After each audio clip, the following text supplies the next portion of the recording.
Seja bem-vindo a mais uma edição do Câmara Rio Debate. Eu sou o Sérgio Costa e hoje nós vamos falar sobre a educação financeira para jovens. Para falar sobre este assunto, eu recebo 3 convidados no programa de hoje.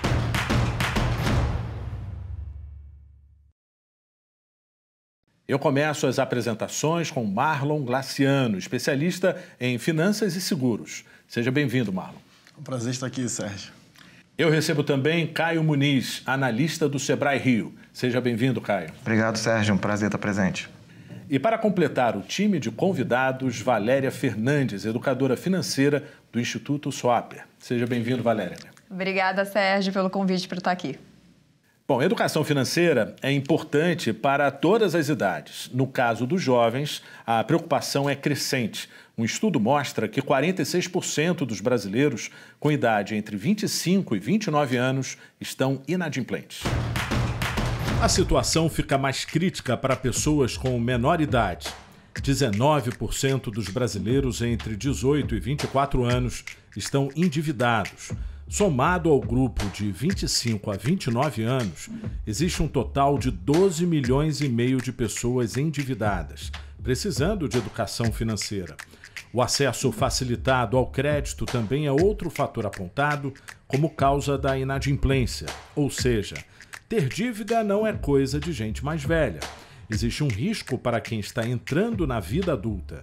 Segundo dados do Serviço de Proteção ao Crédito, 75% dos jovens com idade entre 18 e 30 anos não fazem controle do gasto. Qual a importância de ter contato com essas informações claras e acessíveis relacionadas à questão financeira? Há uma tendência de crescer sem saber lidar com dinheiro. Quais seriam os impactos para o endividamento para o público jovem? Bom, Marlon, vou começar com você. São várias questões para a gente analisar, mas eu queria entender a que você atribui o fato dos jovens agora fazerem parte aí da faixa etária dos endividados. Esse ponto é muito importante porque a gente vem de uma cultura onde não existe educação financeira, principalmente não é uma matéria ainda nas escolas, e o exemplo dentro de casa é muito complicado, porque se você cresce com um pai, uma mãe ou um irmão que não acha isso legal, que não pratica inteligência financeira, você acaba entendendo que isso é bacana. Que é bacana ter um cartão desde cedo, que é bacana estourar o limite do cartão, que é legal não honrar os seus compromissos. E se a gente precisa começar desde jovem até essa maturidade, qual é o tipo de adulto que a gente vai se tornar? Então eu vejo muito a banalização da educação financeira ainda no Brasil, no sentido de, se der eu pago, se não der eu não pago, eu vou comprar, eu mereço. Então são várias frases e expressões atribuídas a uma falta de educação financeira. Então é bem desafiador porque o jovem ainda está na fase de formação. Então, se isso já é engraçado desde cedo, imagina o que vai acontecer depois. Caio, existem causas que possam justificar o fato do jovem agora estar entrando nessa situação, além dessa que é cultural? Eu acho que a educação financeira ela é muito mais do que simplesmente entender de controles financeiros e conceitos, né? Eu acho que está muito baseado na educação empreendedora, que é desse jovem ter responsabilidade e também assumir o protagonismo da própria vida. Quando eu falo de protagonismo do próprio sucesso, do próprio futuro, esse jovem tem que desenvolver comportamento empreendedor. E não a fim de abrir um negócio simplesmente, sim de empreender na vida dele, na comunidade, na família. Então, quando ele assume responsabilidades, comportamentos, entende que tudo que ele faz vai impactar no futuro dele, isso vai reverberar na educação financeira e em outros temas também. Valéria, qual que é o maior risco para quem está entrando na vida adulta já entrar desse jeito, com pouca organização e sem limites? Vira uma bola de neve, né? Então, se você não começa desde pequeno, sabendo administrar pouco dinheiro, quando você tiver muito dinheiro, você também não vai saber administrar. Então, a questão aqui não é se você ganha muito ou se ganha pouco. O que eu ganho é pouco e eu não consigo fazer as coisas que eu preciso. Não, porque quando você não tem uma boa administração, um bom cuidado com o seu dinheiro, com pouco, com muito você também não vai ter. Porque a gente sempre quer mais, né? A gente sempre quer almejar e alcançar mais. Então, iniciar ali já controlando, sabendo aonde pode colocar o pé, não gastar mais do que ganha, já começa ali com os primeiros passos para se controlar. Marlon, você falou da questão cultural, que é super importante a gente ter em mente, né? Mas como que a gente consegue sair de uma família talvez pouco organizada e se tornar um jovem, um futuro adulto aí com esse equilíbrio? Ou seja, é difícil buscar essa educação financeira? Muita gente fala que é simples, né? Mas para quem não consegue concatenar todos os gastos, tudo que recebe, se torna um desafio muito grande. É desafiador, principalmente no mundo atual de muito evento digital, tem muita demanda, as empresas cada dia que passam aprimoram ali na questão emocional de fazer com que você deseje algo que você nem precisa. E aí, juntando isso com a falta de exemplo dentro de casa, é realmente uma tarefa que é simples, mas é difícil, vamos dizer assim. Então, a gente precisa usar as ferramentas que a gente tem ao contrário. Então, ao invés de eu me endividar usando a internet, por exemplo, eu preciso usar essa ferramenta para estudar, para ter conteúdo, para ter conhecimento. E a escola é muito importante para isso. Mas, se não tem a escola, vai ser uma tarefa que vai demandar mais tempo e vai precisar também ter ali um viés empreendedor, assim como o Caio falou, de querer mudar a sua vida, de querer evoluir, de querer buscar a ausência desse endividamento, vamos dizer assim. Caio, vivemos conectados, né? A gente sabe que toda a informação está ali na palma da mão, no smartphone, e a gente consegue traçar até mesmo uma planilha, né, dos nossos gastos. Qual o melhor conselho que você daria para um jovem que hoje se encontra nessa situação um pouco perdido? Qual o primeiro passo que ele deve dar? Você até falou de quanto de informação que a gente tem no digital hoje, né? Isso também é perigoso, né? Porque quando a gente fala do jovem, a gente vê quantas promessas tem na internet, né? De investimentos de retorno praticamente imediato, de abrir negócios com retorno imediato. Então, assim, é parte do papel do Sebrae essa educação de mostrar que é necessário planejamento, que o sucesso de um empreendedor vem de muito esforço, vem de muito trabalho. Então, na verdade, eu aconselho buscar as instituições competentes, né, seja de investimento, de empreendedorismo, de finanças, para que você tenha ali informações de fato consistentes e não promessas de que você vai investir em determinado ativo e que vai ter um retorno milagroso. Então, no caso da educação financeira ou de qualquer conteúdo em geral, você pode contar com o Sebrae, até mesmo se a sua escola ou se você quer aprender um pouco mais sobre educação financeira ou planejamento, no Sebrae você tem várias informações, até mesmo para as instituições de ensino também pode nos buscar para que a gente possa também levar os nossos projetos de educação. Perfeito. Valério, eu vou te convidar para a gente analisar alguns números que estão aqui na nossa tela. É um ranking global de educação financeira. Bom, a pesquisa investigou se os entrevistados de cada país dominavam, no caso, 4 conceitos financeiros: aritmética, diversidade de risco, no caso, inflação e também juros compostos. Ou seja, o ranking global de educação financeira, ele tem aí a Noruega como o primeiro lugar, seguido da Dinamarca, e aí depois aparece a Suécia, tem os Estados Unidos, e o Brasil está aparecendo aí na posição de número 74. Como é que é a sua análise em relação a esses dados? Você acredita que é um problema global, mas a gente está bem aquém da realidade de todo mundo, né? Sim, vem pela questão do países mais desenvolvidos e países menos desenvolvidos e principalmente focado na educação. A gente tem os 3 primeiros aí, países super focados em educação, educar mesmo o ser humano, não só para o bem social, né, mas que o dinheiro também está envolvido nisso. Eu acho que ainda falta um passo além da gente aqui para construir essa sociedade mais consciente, né, onde tem esforço e recompensa, e quanto mais faz, mais se dedica, mais estuda, mais tem conhecimento, mais prática, mais habilidade, você também tem um retorno, né, financeiro sobre isso. Então, como vocês estavam falando sobre a internet hoje, que obtém o maior nível de conhecimento. Aí a pergunta que eu faço: a gente está tendo esse conhecimento e transformando ele em renda? Ou está todo mundo com uma obesidade mental, né, com muitos estímulos, mais estímulos para gastos e não estímulos para transformar isso em renda? Então, eu acho que hoje a educação, as parcerias, o Sebrae, né, todo mundo envolvido aqui, nós, quanto educadores financeiros, é conseguir transformar a cabeça da nossa sociedade voltado para isso que você está consumindo. Como que você transforma isso numa renda para você? Eu acredito que isso aí faz com que a gente vá subindo no ranking. Marlon e Caio, vamos para uma segunda tela, onde a gente vai analisar ali, olha, a média da população educada financeiramente. Para medir o nível de conhecimento nesses tópicos que a gente já falou, foram realizadas 5 perguntas sobre esses conceitos. era considerado educação financeira quando as pessoas conseguiam responder ao menos 3 das 5 perguntas, a média em relação à população educadamente financeira. Bom, os números globais apontam que homens ocupam aí 35% e mulheres 30%. Já no Brasil, os homens representam 41% e as mulheres 29%. A gente pode traçar aí que tipo de leitura? Isso vem da cultura. A gente vem de um mundo que está em transição e normalmente os homens que comandavam a cadeia ali de trabalho, né, de sustentação familiar. Então, as mulheres vêm evoluindo, isso é muito legal. A gente vê muitas mulheres e elas devem evoluir mesmo para um mundo igual. Mas ainda é muito papel. Principalmente no Brasil, tem muito estereótipo de o homem que tem que pagar a conta, o homem que tem que fazer isso, o homem que tem que fazer aquilo. Então, isso acaba gerando essa necessidade do homem ter mais controle. O pai que paga o colégio do filho, normalmente. Então, esse número ele reflete essa situação, esse cenário onde o homem tem que ser ali o alfa da família, da casa, e naturalmente ele vai ter ali a gestão financeira melhor. Não significa que ela está correta, também tem esse ponto. Mas ele acaba guiando e levando essa gestão familiar financeira. Caio, qual que é a sua análise em relação a isso? Acho que 2 pontos. Primeiro, falando na educação financeira, sempre foi muito levada como um assunto chato de ser levado, né? Nas escolas, nas universidades, algo que é obrigatório. Então, quando a gente fala de educação financeira, orçamento familiar, a gente traz perspectivas de aplicação imediata na vida, né?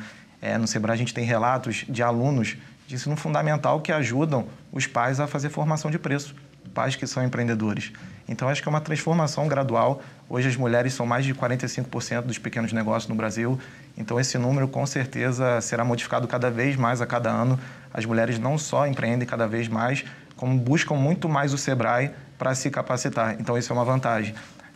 A mulher ela não tem essa vaidade de dizer, eu não preciso de ajuda. Não, ela, de fato, entende quando precisa de ajuda e busca o Sebrae. E muitas das vezes o homem tem um pouco de resistência por achar ali que, de fato, consegue, né, buscar o conhecimento sozinho.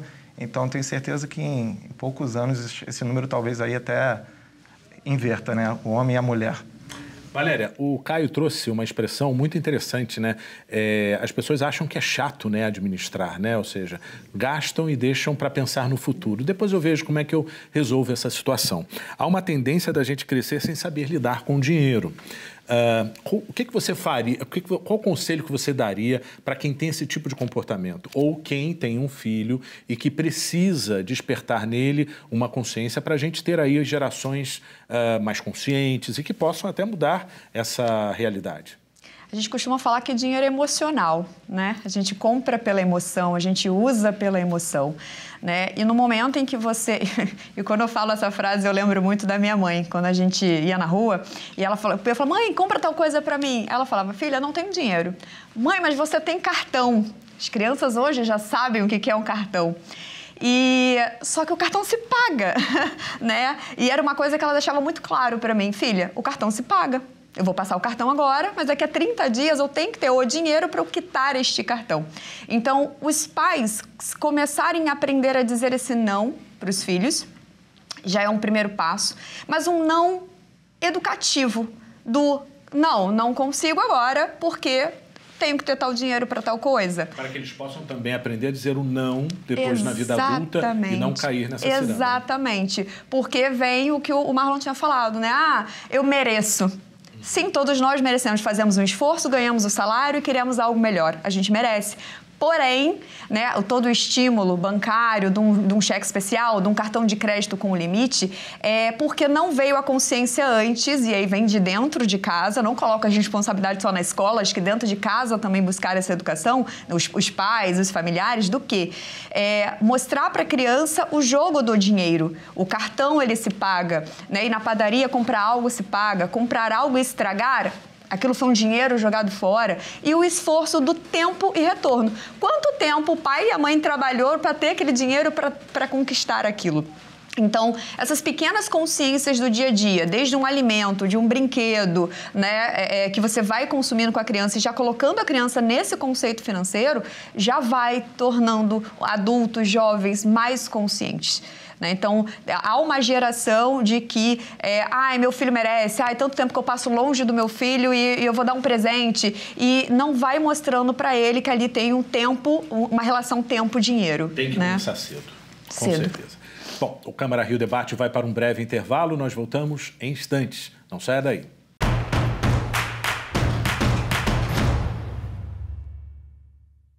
O Câmara Rio Debate está de volta hoje falando sobre a educação financeira dos jovens.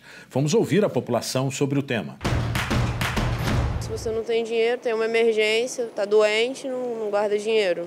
Você não vai ter dinheiro para comprar um remédio, para uma urgência. Eu acho que o jovem gasta muito, sai gastando, assim, comprando as coisas. Pelo menos as pessoas que eu sou próxima, meus amigos, assim, não são de guardar dinheiro, sempre gasta tudo. Eu acho que as pessoas de antigamente têm mais noção do que gastar, sabe? Até pelo fato de ter da vida, sabe? A vida faz com que a pessoa gaste menos, né? Muitas pessoas, elas ralam tanto que chegam num certo período da vida que elas preferem não gastar, né? Economizar para poder fazer uma certa viagem, algum tipo de...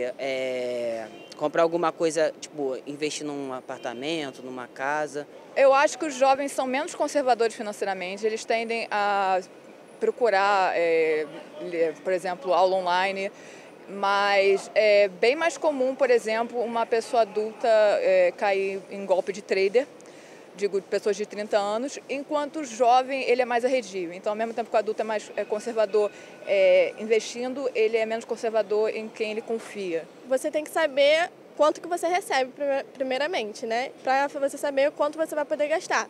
Separando as suas obrigações, assim, durante o mês, que você tem que pagar, internet, luz, etc. E aquele que sobra, você vai gastar de acordo com o que você tem, não além daquilo que você recebe. Bom, esse é um conselho que todo mundo deveria seguir, mas poucas pessoas acompanham essa linha de raciocínio, né? Marlon, a gente viu ali que um jovem falou, olha, emergência é diferente. Diferente de quê? Da sedução do mercado? A gente tem que entender que a emergência você precisa pagar, mas a sedução do mercado pode ser controlada. Com certeza. Quando a gente planeja, tudo funciona. E existem algumas regras básicas. É legal você ter ali um estoque financeiro de emergência ou contingência para situações adversas, onde você não controla. Então, você está em casa, você teve um problema num cano, ou o seu carro teve um defeito. Então, você precisa ter um recurso financeiro para você passar por essa situação. Caso contrário, você tem que apelar a uma linha de crédito, tem que fazer um empréstimo, ou te capitalizar, ou pedir ajuda para alguém. E depois de entender a parte básica da nossa vida, que é a subsistência, alimentação, aluguel, moradia, aí você começa a traçar os seus planos. Só que não é só fazer conta. Se fosse só fazer conta, né, todo mundo sabe somar e subtrair.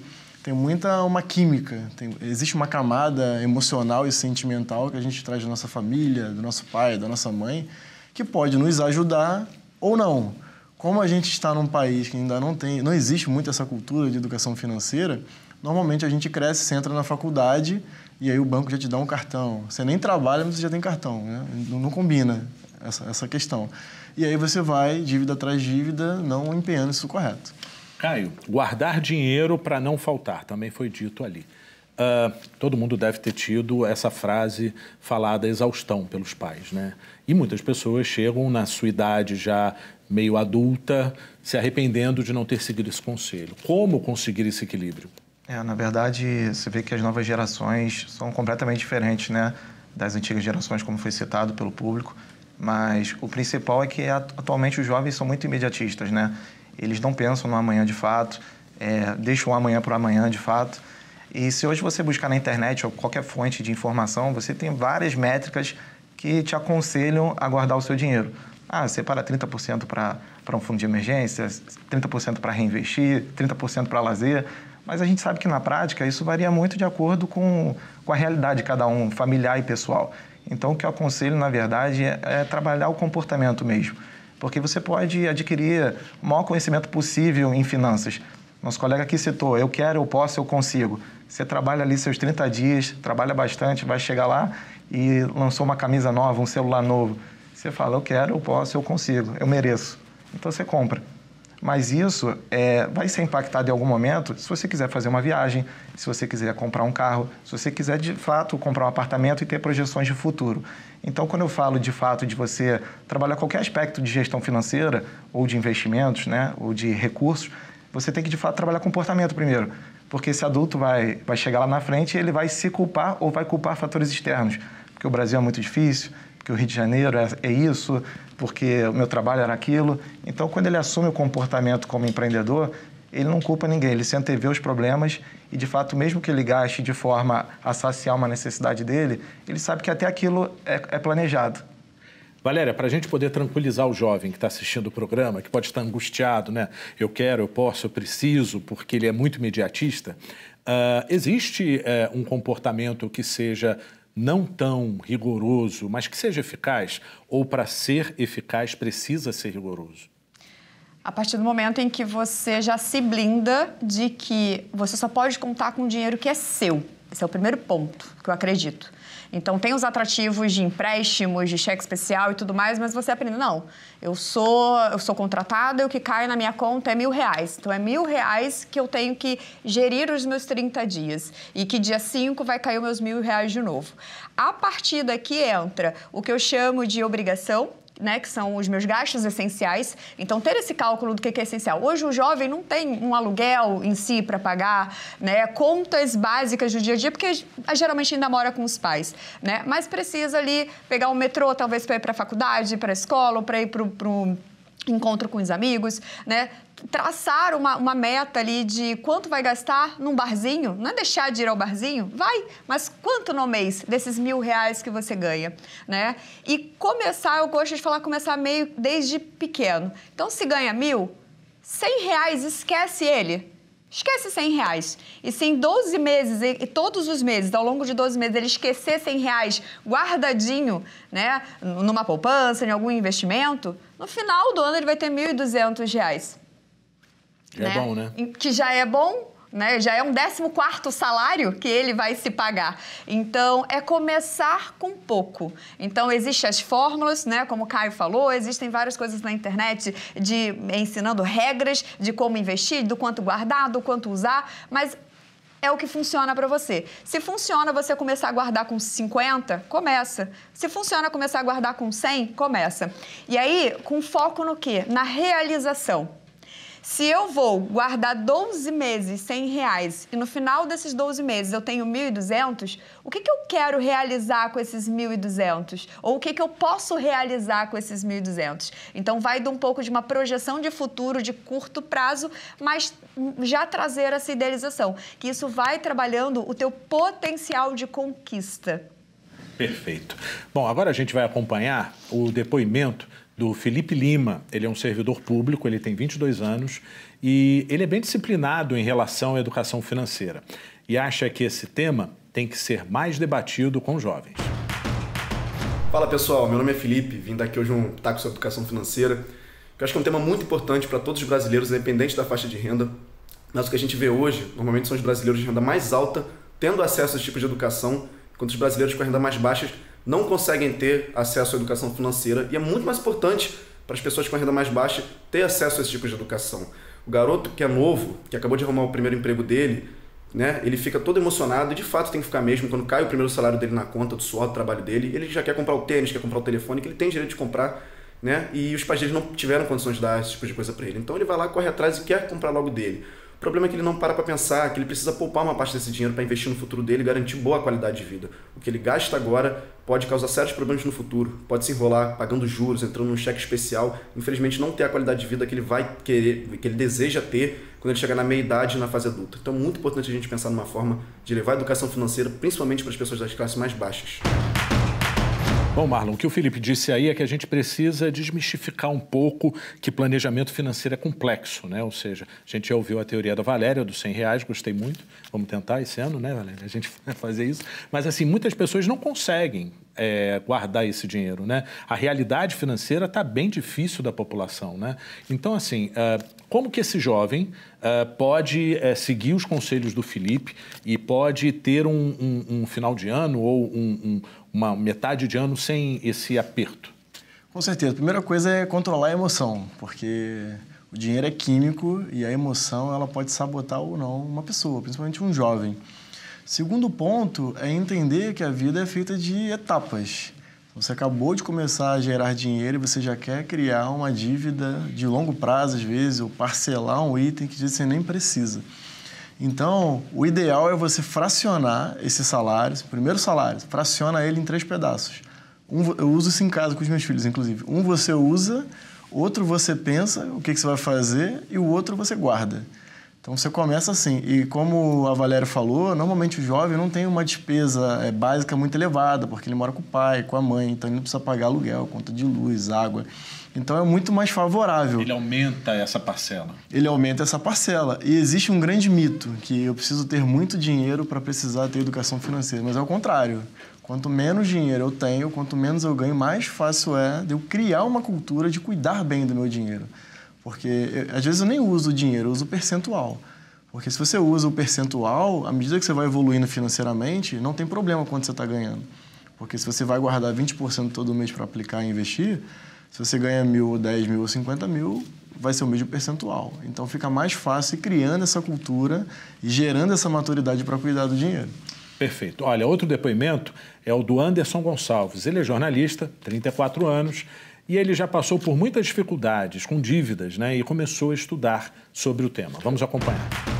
Há um tempo atrás, estava passando o maior perrengue, papo reto legal, sinistro. Torrava cheque especial, torrava cartão de crédito e não queria saber de nada. Achava que tudo era dinheiro, pô. É tudo dinheiro mesmo? Vem cá, passa. Aproximação, senhor, aproximação. Aproximava lá e passei. Cheque especial, que nem sabia de nada. Pagava mesmo, comprava roupa aí, lanche todos os dias. Vamos lá de podrão. Podrão. Cachorro quente? Vamos de cachorro quente. Pizza? É gigante. Comecei a me vir numa bola de neve sinistra e eu comecei a recuar. Comecei a jogar recuado, estudando. Comecei a controlar meus gastos. Comecei a ter mais educação financeira sobre o que tenho que guardar, reservar para emergências. E deu super certo. Mas eu queria fazer uma pergunta aqui. Como a pessoa evita chegar na fase do cheque especial? Caio, esse é um problema que todo mundo quer saber. Primeiro que eu quero levar esse convidado lá para o Sebrae, né? Esse já sucesso tá maravilhoso, então. Carisma puro.